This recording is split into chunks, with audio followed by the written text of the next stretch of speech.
I got this GMRS radio that I want to install in my Bronco, and there's a lot of choices of where to put it. Some people have put it up under the glove box, some people put it in the glove box, some people have even put it inside the center console.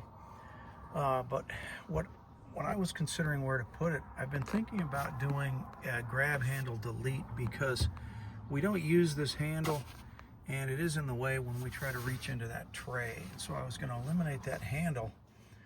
So what I want to do is create a bracket that will do a grab handle delete, so it will replace that, and it will give me a bracket to mount the radio.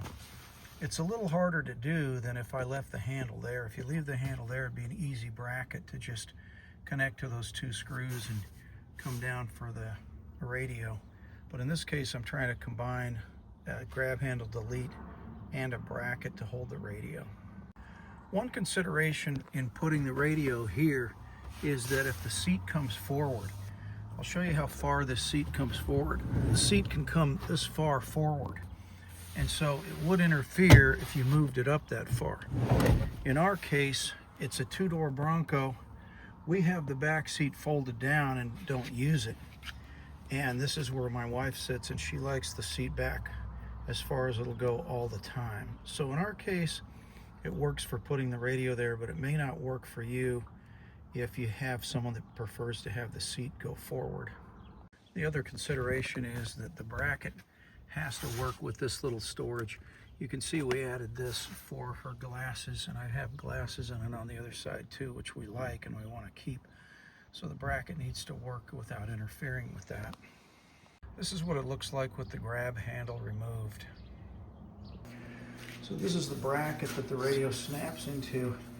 This is the grab handle that I took out of, on the passenger side, that I took out of the Bronco. So what I'm going to do is make it so that it mounts in that grab handle area using those screws, and it holds this so that I can have the radio in there. What I'm using for material is aluminum. It's an old road sign that was found discarded at the side of the road. You can see the holes in it are stripped out from being torn off. And it looks like it's about 1/8 of an inch thick. So it's pretty thick, but if I can bend it, it should be pretty sturdy. It looks like I need a piece of aluminum about 10 inches by about 5.5 to make the bracket.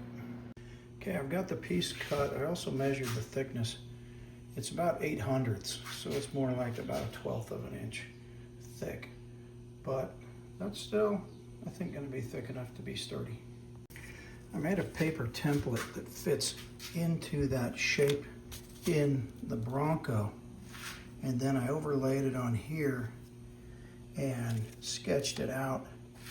And then I'm going to have a part that comes down here, and that's going to be where this thing mounts, about lined up about there.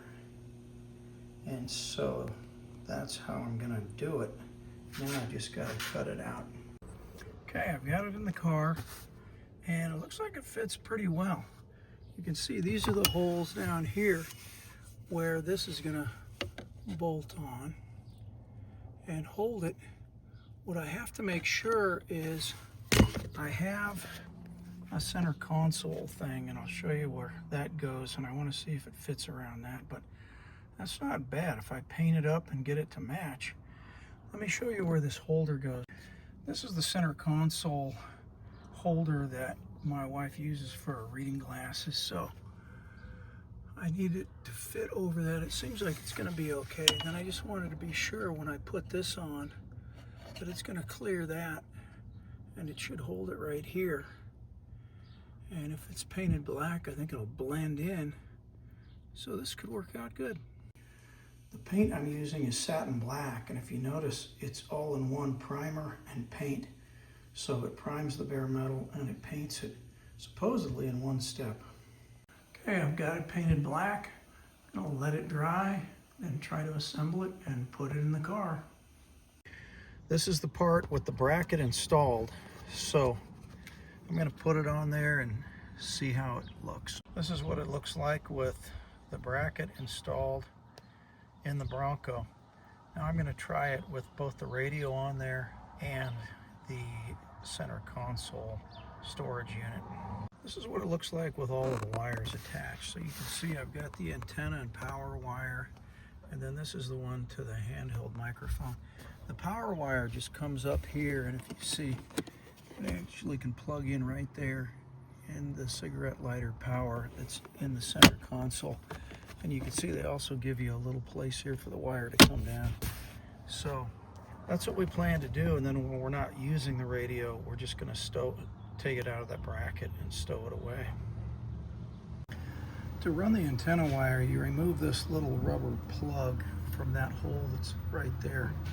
It's right on the driver's side. You can see this is where the battery is on the driver's side. It's really convenient. It's right there. You cut a slit in this, and then you just feed this through there, feed the wire up to the radio unit. And then I'm just going to run it across here and mount the antenna over on the passenger side. I've got a slit cut in this little rubber thing. You can see, so now I'm going to just feed this thing through there and then put the plug back in the engine compartment. You can see the plug fits through there. This is up under the dashboard. You can see the wire comes through that hole that the grommet goes in. It goes behind everything, and then it comes around. And then this is the dashboard beneath the controls. Turns out there's just a big enough gap right in here that the wire will go straight in there. It goes in and it'll pop in behind there, and I can feed it over to the other side, and it'll be behind the plastic panels. The wire's fed behind there. This is on the passenger side. Comes out here. Now I can return my eyeglass holder on there and then just route it back to the radio. So you can see the antenna wire comes out of that rubber plastic thing, goes up across over to here. And then on this side, I have it connected. It comes up to the antenna out here. I'm going to get a little metal base that I can put that on. It's a magnetic antenna. And then my plan is, when I'm not using it, is just to stow the antenna inside. Okay, everything's hooked up. Antenna wires are on. Let's try this out. The on-off switch is right here. I'll push that down. Comes on. And I'll try weather. Now the extended forecast for the radio listening area. Saturday and Saturday night, windy. Not as warm. Working. Okay, so that is the install of my GMRS radio. This is what it looks like when I have the radio removed. I just have it tucked here in the center console. So I've got the radio body, the charger, and the microphone all in there. This is where the bracket is. The antenna wire I've just put in here. And then for the antenna, I've removed that off of here. And you can see it stows right here because there's metal that it can just, it's magnetic base, it can just stick against the metal chassis in here. I'll stow it there. And then when I need the radio, I just pull it out, put everything out, plug it in. They give me this for hanging the microphone up, and you know, I thought about putting it right here, but that's kind of low and it's near my legs, and I got looking for a place to put it, and what I got thinking is, you know what, I just use the cup holder, just set the radio microphone in there when I'm not using it.